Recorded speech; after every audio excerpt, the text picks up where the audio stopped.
ചൂരൽമല മുണ്ടക്കൈ മണ്ണിലാണ്ട് മനസ്സ്. ഈ വാർത്തൊക്കെ ഇങ്ങനെ വായിക്കുമ്പോഴേ മനസ്സൊക്കെ പൊട്ടാണ്, ഹൃദയമൊക്കെ നിലച്ചു പോണ മാതിരി കണ്ണീരിങ്ങനെ വരാം.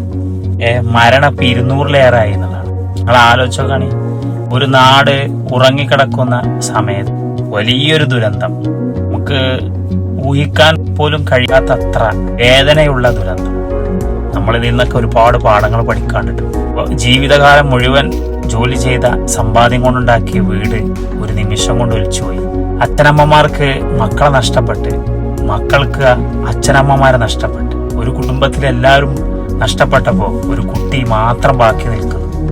നമ്മളിങ്ങനെ ചെറിയ കാര്യത്തിന് വേണ്ടി അഹങ്കരിച്ചും പകപോക്കിയും വ്യക്തിവൈരാഗ്യം തീർത്തും ഇങ്ങനെ ജീവിതത്തെ മുന്നോട്ട് കൊണ്ടുപോകുമ്പോൾ ഇതെല്ലാം നമ്മൾ കെട്ടിപ്പടുത്തെല്ലാം നഷ്ടപ്പെടാൻ ഒരു നിമിഷം മതി എന്നുള്ളതാണിത്.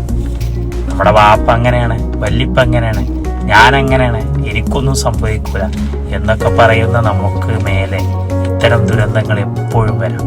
ഇതൊന്നും മുൻകൂട്ടി നമുക്ക് പ്രവചിക്കാൻ സാധിക്കില്ല. അപ്പൊ ഇനി നമുക്ക് ചെയ്യാനുള്ളത്, ലക്ഷങ്ങളും കോടികളും ഒക്കെ വാഗ്ദാനം ചെയ്തുകൊണ്ട് ആളുകൾ ഇവരിലേക്ക് എത്തുന്നുണ്ട്, ബാക്കിയുള്ള ആളുകളിലേക്ക്. ബാക്കി നിൽക്കുന്ന ആളുകൾക്ക് വേണ്ടി മനസ്സുകൊണ്ടും ശരീരം കൊണ്ടും സമ്പത്ത് കൊണ്ടും കഴിയുന്നതൊക്കെ നമുക്ക് ചെയ്യാം.